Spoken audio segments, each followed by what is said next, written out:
My name is Cassandra Reynolds, 35 years old, and I always thought I was a good daughter. I spent my whole life trying to please my mother, Evelyn, planning the perfect birthday dinner at her favorite restaurant in Boston. When she raised her crystal glass for a toast, I expected gratitude. Instead, she looked me dead in the eyes and said, "The best gift, you leaving my life." What she did not know was how completely I would take her words to heart. Before I tell you how I disappeared from my mother's life, drop a comment telling me where you're watching from and subscribe if you've ever had to cut ties with toxic family. I guess to understand why those words shattered me that night, you need to know our history. My childhood memories are filled with my mother's disapproving glances and cutting remarks. Nothing I did was ever good enough. My artwork was messy. My grades were never perfect enough. And my clothes were never stylish enough. While other mothers hung crayon drawings on refrigerators with pride, mine would point out every flaw before tossing them in the trash. Stand up straight, Cassandra. No one likes a girl with bad posture, she would say in public, yanking my shoulders back so hard it left red marks. Smile more, but not like that. You look ridiculous.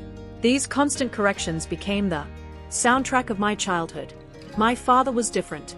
Dad was warm, encouraging, and quick to praise my efforts. "That's my bright girl," he would say, his eyes crinkling at the corners when I showed him my science fair project or a story I had written. He was the buffer between Mom's cold criticism and my fragile self-esteem. But when I was 12, everything changed. Dad died suddenly of a heart attack. I found him collapsed in our backyard while Mom was at her weekly bridge club. I still remember screaming for help, the neighbor rushing over to perform CPR, the ambulance lights flashing against our house. And I remember my mother's first words to me at the hospital. "Why weren't you watching him more carefully? You knew his heart was weak." Those words planted themselves deep in my psyche. Somehow in my mother's narrative, I became partially responsible for my father's death. It was the beginning of a guilt she would cultivate in me for decades. My teenage years became an endless quest for approval that never came. I joined every club, maintained a 4.0 GPA, became captain of the debate team and editor of the school newspaper. Each achievement was met with Jennifer's daughter got accepted to Harvard, or Lisa's daughter has much better stage presence in her recital. Despite my mother's discouragement, I earned a full scholarship to Northwestern University. "You will probably drop out after a semester," she said when I showed her the acceptance letter. "College is harder than you think." But I did not drop out. I graduated summa cum laude with a double major in finance and economics. Mom did not attend my graduation, claiming she had a migraine. My relationship suffered the most from her interference. At 22, I dated Michael, a kind medical student who my friends adored. When he came to dinner, Mom spent the evenings subtly undermining me. "Cassandra was always so awkward with boys," she told him over dessert. "I am surprised she caught your attention." A week later, she called him privately to tell him about my emotional issues and how I needed more therapy before being ready for a serious relationship. He broke things off shortly after. This pattern repeated with Ryan at 25 and James at 28. Each time my mother found ways to sabotage whatever happiness I had found. "I am just looking out for you," she would say. "You have terrible judgment in men." Despite it all, I built a successful career as a financial advisor. By 35, I was handling portfolios for high net worth clients and had been promoted to senior advisor at my firm. I purchased a beautiful condo in Boston's Back Bay neighborhood and had created a stable life for myself. And still, I supported my mother. After Dad died, she never worked, living off his life insurance and later his pension. When those funds dwindled, I began supplementing her income. I paid her property taxes, covered her utilities, and funded her extravagant lifestyle. Every Sunday, I would drive to her house in Brooklyn, listen to her complain about her neighbors, her friends, and most often me. This year, for her 65th birthday, I planned something special. I reserved a private room at Fleming Steakhouse, her favorite restaurant. I invited her closest friends, arranged for a professional photographer, and ordered a custom cake from the bakery she had mentioned once in passing. For months, I had been working with a jeweler to restore my grandmother's sapphire bracelet, a family heirloom my mother had always coveted, but my grandmother had left to me. I decided it was time to give it to her, hoping this generous gesture would finally earn her approval. This birthday will be different, I told my therapist the week before. I think she will finally see how much I care. My therapist gave me a concerned look, but said nothing. Deep down, I knew I was setting myself up for disappointment. But hope is a stubborn thing. The evening of my mother's birthday, everything at Fleming's was perfect. The private dining room gleamed with candlelight, reflecting off crystal and fine china. Centerpieces of white roses and hydrangeas, her favorite flowers, adorned the tables. The chef had prepared her favorite appetizers, and the bartender had stocked extra bottles of the Cabernet she preferred. I arrived an hour early to ensure everything was perfect. My heart raced with anticipation and anxiety as I straightened the place cards and adjusted the lighting. The restaurant manager assured me everything would be flawless. "Your mother must be very special," he said, smiling. "She is," I replied automatically, though my stomach tightened with unspoken complications. At 7 o'clock, sharp guests began arriving. My mother's friends greeted me warmly, many commenting on how wonderful it was that I had arranged such a lovely evening. "Your mother is so lucky to have you," said Eleanor, her oldest friend. I smiled politely, though inside I wondered if my mother shared that sentiment. At 7:15, my mother arrived. She wore an expensive black dress I had purchased for her last Christmas, her silver hair perfectly styled. I moved to greet her with a hug, but she offered her cheek for a kiss instead. "The valet took forever," were her first words to me. "And this room is too dark. How will anyone see properly? I can ask them to adjust the lighting," I offered quickly. She sighed. "Never mind. It is fine. Who selected these flowers? Hydrangeas make me sneeze." They had been her favorites for as long as I could remember. I had watched her plant them in our garden every spring throughout my childhood, but I said nothing, just signaled the waiter to bring her a glass of wine. The dinner proceeded with my mother holding court among her friends. She barely acknowledged my presence except to ask me to tell the waiter her steak was overcooked, though I could see it was perfectly medium rare as she had requested. After the main course before dessert was served, I stood to present her gift. The small blue velvet box sat heavy in my hands as I approached her chair. "Mom," I said, my voice stronger than I felt, "I wanted to give you something special for your 65th birthday." I handed her the box. This was grandmother's bracelet. I had it restored and the clasp replaced with white gold. The table fell silent as she opened the box. The sapphires caught the light twinkling against the white gold settings. It was truly beautiful, and I had spent thousands having it professionally restored by one of Boston's top jewelers. My mother looked at it for a long moment, then closed the box with a snap. "Your grandmother should have left this to me in the first place," she said flatly. "She always did favor you inappropriately." The table grew uncomfortably quiet. Eleanor, sitting beside my mother, touched her arm gently. "Evelyn, it is a beautiful gift." My mother placed the box on the table without another word. My cheeks burned with humiliation as I returned to my seat. When the cake arrived glowing with candles, everyone sang happy birthday. My mother smiled, for the photographer then stood to make a toast. "Thank you all for coming tonight," she said, her voice carrying across the now silent room. "It is nice to be surrounded by true friends on my birthday." She did not look at me. As I get older, I find myself valuing authenticity more and more. She raised her glass higher and finally turned her gaze to me. What happened next plays in slow motion in my memory. "If I were to wish for a gift this year," she continued, her eyes cold, "the best gift would be for certain people to just leave my life entirely. No more pretense, no more obligation, just freedom from relationships that were never meant to be." The room went completely still. "Huh." Friends shifted uncomfortably in their seats, some looking down at their plates, others exchanging glances. There was no mistaking her meaning. To another year she finished taking a sip of her wine as if she had not just publicly rejected her only child. I sat frozen, unable to move or speak. The cake sat untouched before us as the photographer, sensing the tension, quietly packed up his equipment and left. For the remainder of the evening, My mother chatted with her friends as if nothing had happened. I moved through the motions of hosting my body on autopilot, while my mind replayed her words over and over. The drive to take her home was silent. When we arrived at her house, she gathered her things, including the bracelet box, which she had not opened again. "Dinner was adequate," she said, as she opened the car door. "Next time, choose a better restaurant. Fleming has gone downhill." I could not help myself. "Did you mean what you said about wanting me out of your life?" She paused 1 foot on the curb. "Cassandra, do not be so sensitive. I was making a general statement. It did not feel general." "Mom, it felt very specific." She sighed heavily. "If you choose to take everything personally, that is your problem. But yes, our relationship has always been a burden. I did my duty raising you. I am not obligated to pretend we have some special bond now.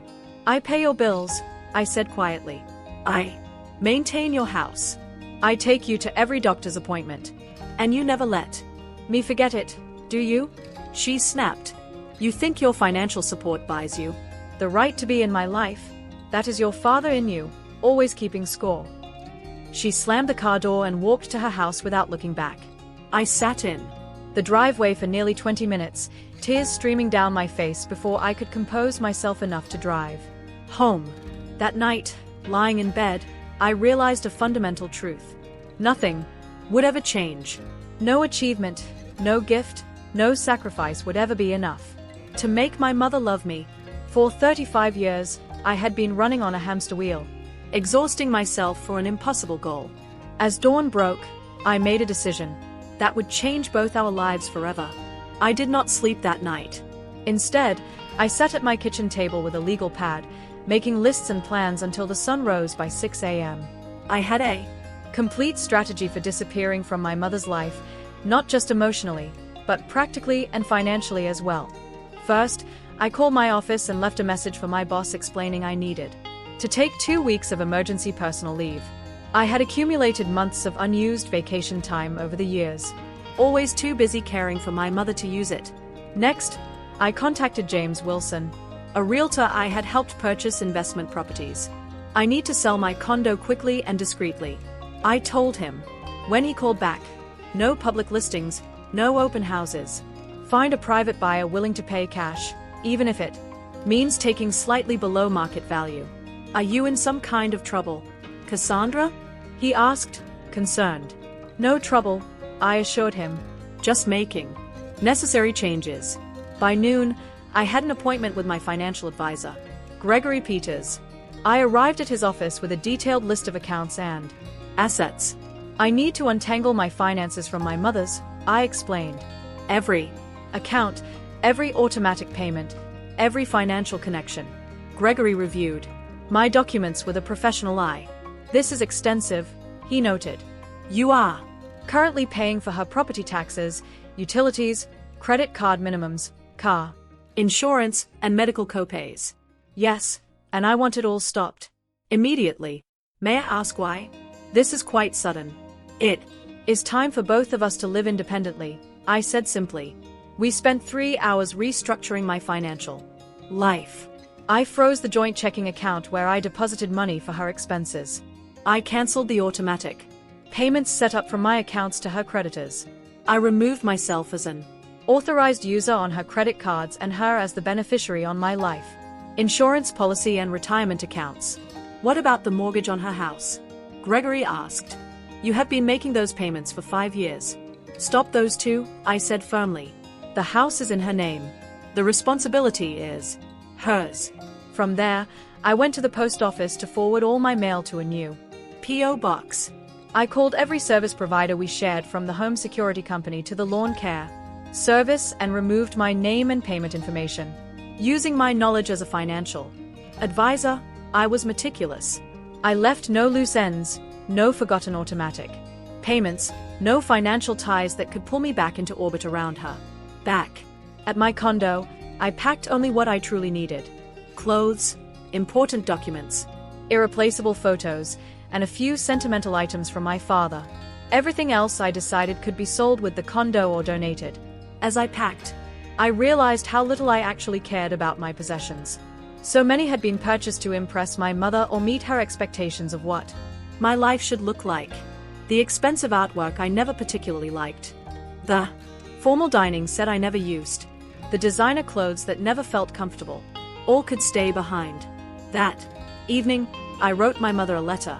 It took 7 drafts before I had something that expressed my feelings without anger or accusation. Mom, you said the best gift would be for me to leave your life. I am giving you that gift. By the time you read this, I will be gone. The financial support I have provided over the years has ended. The house bills and all expenses are now solely your responsibility.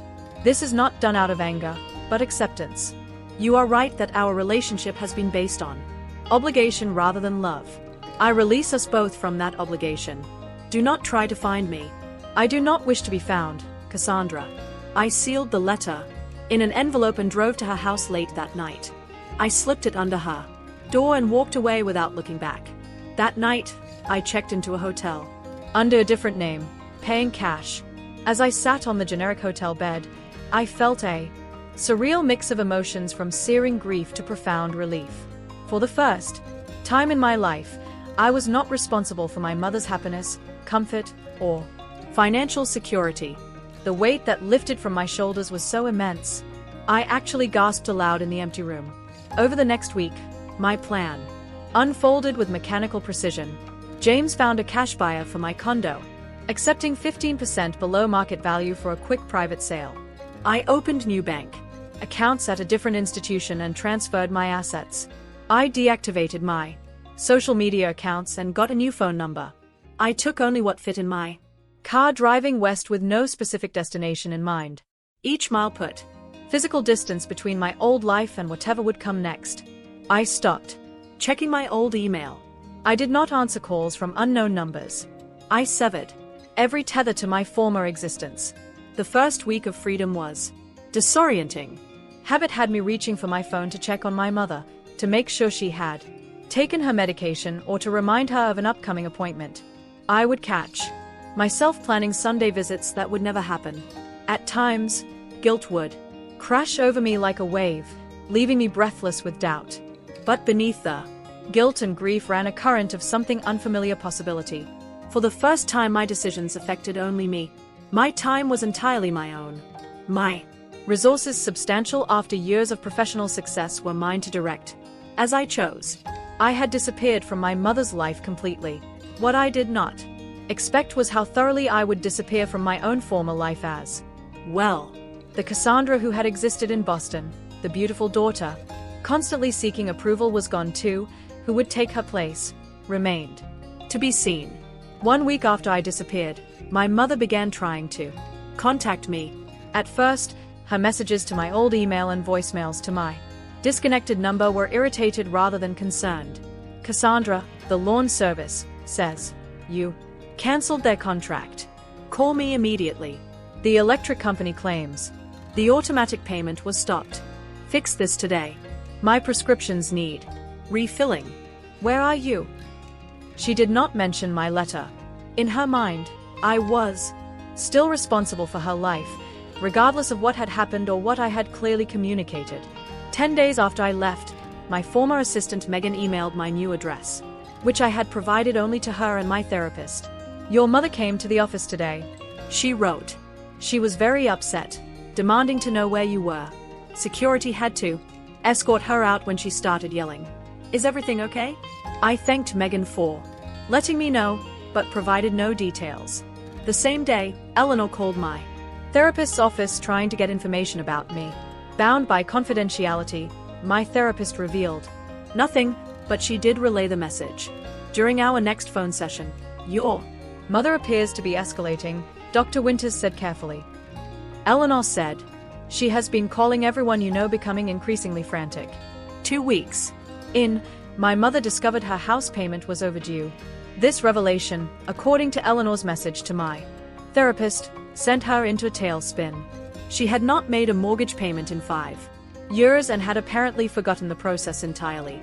Social media became her next battleground. Though I had deactivated my accounts, friends forwarded screenshots of her posts, which grew more dramatic by the day. "My daughter has abandoned me without warning," she wrote.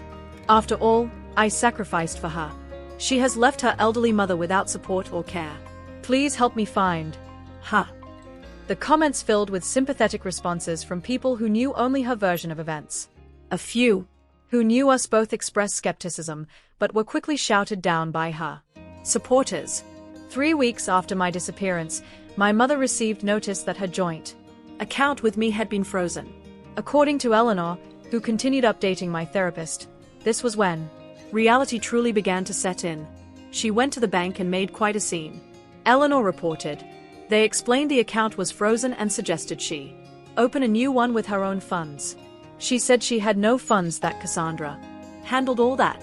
My mother had never bothered to understand her own financial situation. Despite having a modest pension from my father's job and Social Security income, she had always relied on my supplemental support to maintain her lifestyle. Without it, she faced a harsh reality. A month into my absence, my mother received notice that her credit card payments were past due. All 6 of her cards had been maxed out, and she had been making only minimum payments using my money. Now, she faced over $40,000 in credit card debt with no way to pay it. When James Wilson placed a sold sign in front of my condo, my mother drove there in a panic only to find new owners moving in. They had no information about me to share. 5 weeks after I left, my mother missed her second mortgage payment and received her first formal warning from the bank. This, coupled with her mounting credit card debt, caused her first health crisis. Eleanor found her collapsed in her kitchen, hyperventilating from an anxiety attack. At the hospital, her blood pressure was dangerously high and the doctor prescribed medication for anxiety and hypertension. "She kept asking for you," Eleanor told my therapist. "It was the first time I saw her actually worried about you rather than what you could do for her." After 6 weeks, my mother left her first voicemail that wasn't demanding or accusing. Her voice sounded smaller, older. "Cassandra, I do not understand why you have done this. I need you to come home. I miss you." The last part sounded forced, unpracticed, as if expressing affection was a foreign language to her. 2 months after I left, my mother received foreclosure warnings. Her house, worth nearly $1 million in Brooklyn's expensive market, had substantial equity, but she had no idea how to access it or manage a sale. Eleanor, despite being 80 herself, helped my mother meet with a financial advisor who explained her situation in stark terms. Sell the house, pay off the debt, and find a more affordable living situation, or face bankruptcy and foreclosure. "Your mother finally broke down," Eleanor reported. "She admitted that she drove you away. She showed me the letter you left. It was the first time I have seen her take responsibility for anything in the 40 years I have known her." 3 months after my disappearance, my mother wrote me a letter. Eleanor forwarded it to my therapist, who asked if I wanted to read it. I hesitated, but eventually agreed. The letter was unlike anything I had ever received from my mother. Her usual perfect penmanship was shaky. The paper wrinkled as if it had been crumpled and smoothed out multiple times. "Cassandra, I have spent these months angry at you for abandoning me. Yesterday, I found a photo album in the attic. Pictures of you growing up that I had forgotten about. Looking at your face in those photos, I saw something I never allowed myself to see before. How much you were hurting, even as a child, because of me. I was not a good mother to you. I was jealous of your relationship with your father. After he died, I blamed you, because blaming myself was too painful. I resented you for being young and having opportunities one never had. None of this is an excuse. I am not asking for money or help. The house is being sold next month. I am moving to a senior apartment that I can afford on my pension and Social Security. I understand why you left. I would have left too. I am sorry, Mom." The letter contained no demands, no guilt trips, no manipulation. For the first time in my life, my mother had seen me as a separate person with valid feelings. A week later, Eleanor sent another update. My mother had joined a support group for parents estranged from their adult children. She was seeing a therapist weekly. She was learning to do things for herself that she had always relied on others to handle. On her next birthday, exactly 1 year after the dinner that changed everything, Eleanor sent a final message. Evelyn celebrated quietly at home. She had a small cake that she bought herself. She told me it was the first birthday where she truly understood what she had lost. Not the financial support or the practical help, but you, just you. While my mother was confronting her new reality, I was building mine. After 2 weeks of driving across the country, I settled in Seattle, as far from Boston as I could get, while staying in the continental United States. The constant rain and gray skies matched my mood those first few months, but the stunning beauty of the Pacific Northwest began to heal something in me. I found a modest apartment in Queen and with a view of Puget Sound. Unlike my Boston condo, I furnished this place entirely to my own taste. Simple, comfortable furniture in blues and greens that reminded me of the ocean. No formal dining room, no guest room designed to impress visitors who never came, just spaces that felt like home to me. Using my experience and credentials, I found a position at a boutique financial firm specializing in ethical investments. The company was smaller than my Boston firm, the clients less wealthy, but the culture emphasized work-life balance and genuine service, rather than prestige and profit. We value advisors who care about their clients as people, not just portfolios, the managing partner told me during my interview. I almost cried at the simple humanity of that statement. Finding a therapist was my next priority. Dr. Matthews specialized in childhood trauma and toxic family dynamics. Unlike my Boston therapist who had gently encouraged reconciliation over the years, Dr. Matthews validated my decision to separate from my mother. Arrangement is sometimes the healthiest choice, she told me during our first session. Not every relationship can or should be saved. Those words gave me permission to stop feeling guilty about my choice, to stop second-guessing the decision that had allowed me to breathe freely for the first time in decades. Making friends proved more challenging than finding work or housing. In Boston, most of my social connections had been through my mother or workplace. In Seattle, I had to learn to form relationships based solely on common interests and genuine connection. I joined a hiking group, a book club, and a community garden. Slowly, I built a circle of friends who knew nothing about my past, who liked me for who I was, rather than what I could provide. These relationships, uncomplicated by history or obligation, showed me what healthy connections felt like. The first holiday season alone was difficult. Thanksgiving came with a wave of grief so intense I spent the day in bed looking at old photos of my father and crying for the family I never really had. Christmas brought anxiety dreams where I was frantically shopping for my mother only to realize I had forgotten what she liked. But New Year's Eve marked a turning point. My new friend Stephanie invited me to a small gathering at her house. There I met Daniel, a high school English teacher with kind eyes and a quiet sense of humor. We talked for hours about books, hiking trails, and our favorite spots in Seattle. When he asked for my number, I hesitated, old fears surfacing about letting someone close, but I gave it to him anyway, a small act of courage that felt enormous. Our first few dates were nothing like my Boston relationships. There was no pressure to impress, no calculation about what my mother would think of him. We simply enjoyed each other's presence. Two adults choosing to spend time together. Meeting Daniel's family was an education in what healthy family dynamics looked like. His parents disagreed without contempt, expressed affection without strings, and showed interest in his life without trying to control it. The first time his mother hugged me goodbye, I stood stiff with surprise before awkwardly returning the embrace. Your family is so normal, I told Daniel afterward. It is kind of amazing. He laughed. They have their quirks, but yes, they are pretty great. 6 months into my new life, I had my first major breakthrough in therapy. Dr. Matthews had asked me to write a letter to my younger self, the child who tried so hard to earn her mother's love. Dear little Cassandra, I wrote, it was never your job to make mom happy.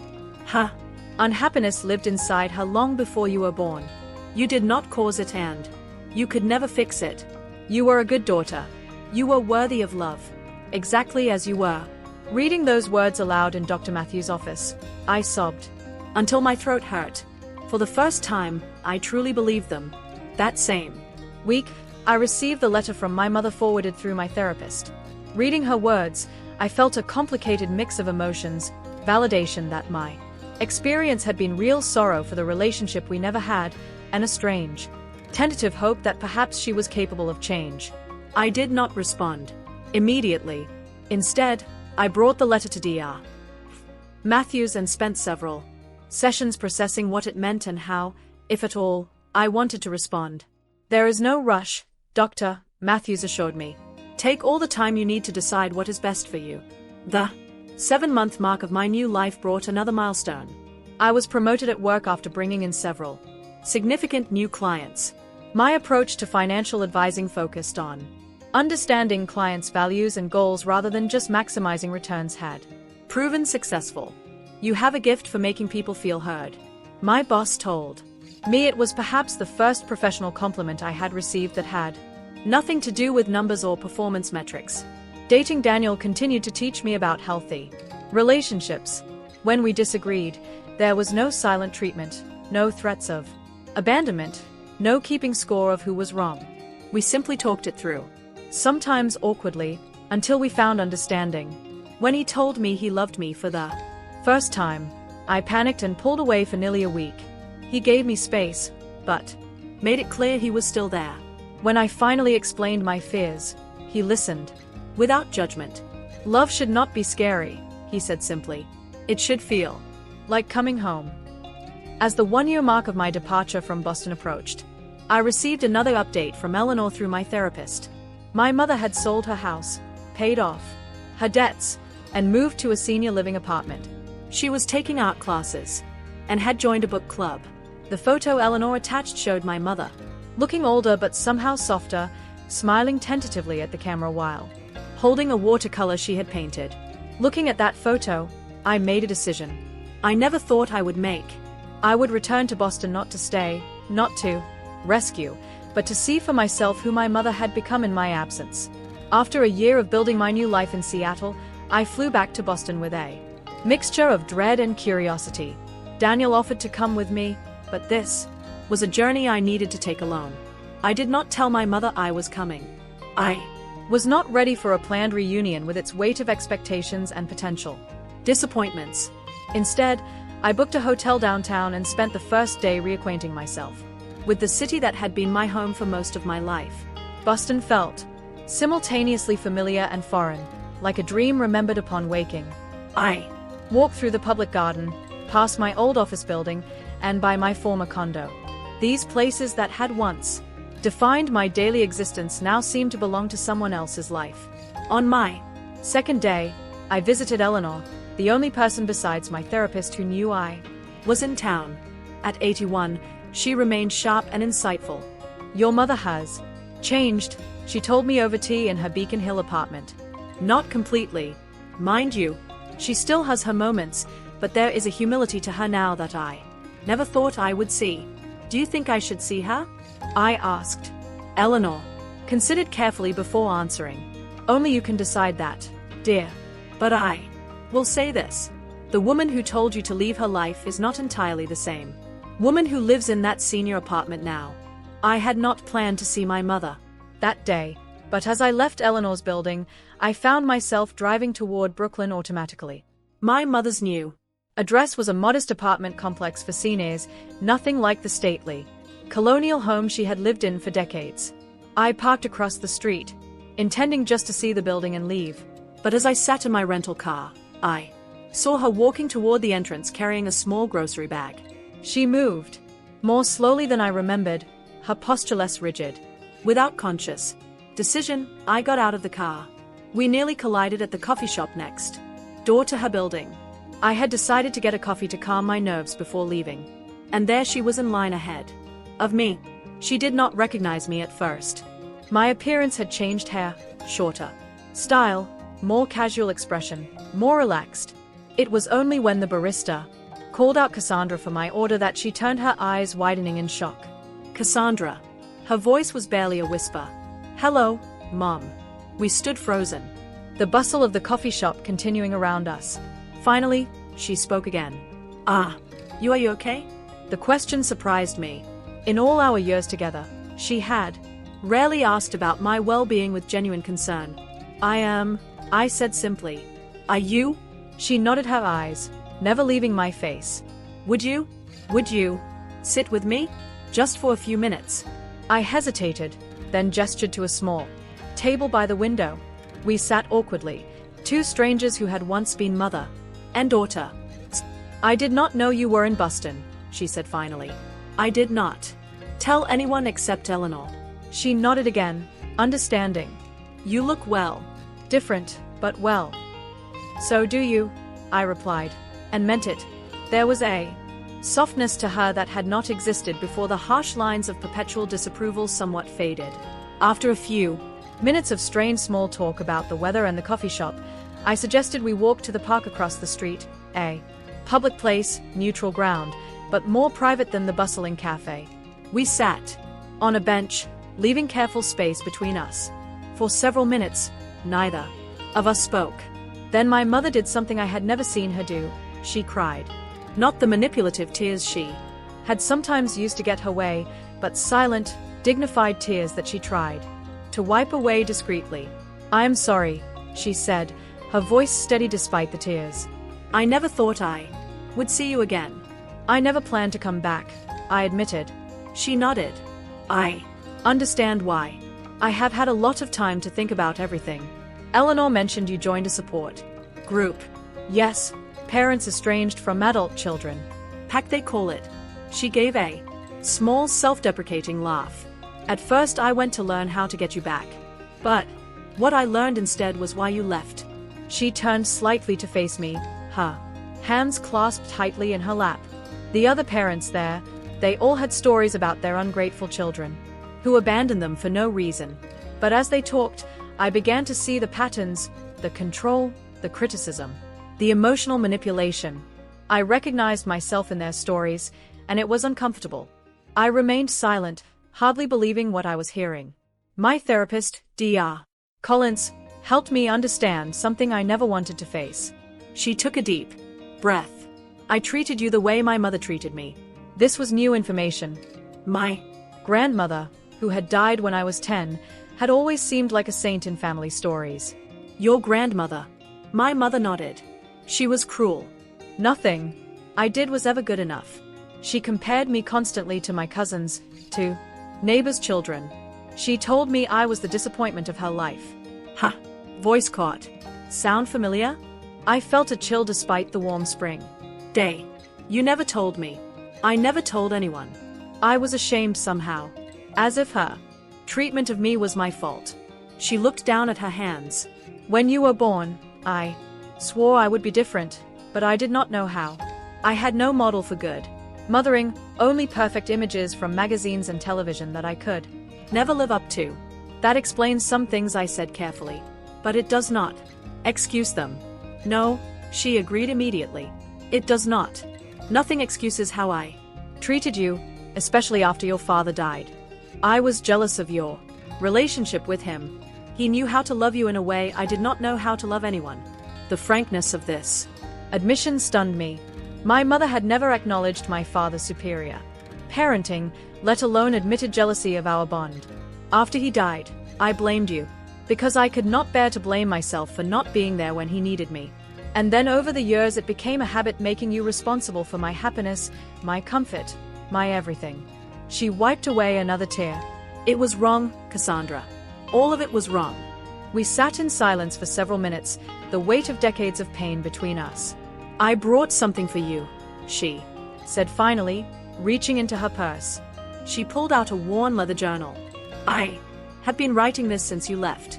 My therapist suggested it might help me understand my behavior and its impact on you. She held it out to me. You do not have to read it, but if you ever want to understand, it is all there. My childhood, my marriage to your father, my failures as your mother, and my work to become someone different. I took the journal, feeling its weight in my hands. Thank you, I said, not knowing if I would ever open it.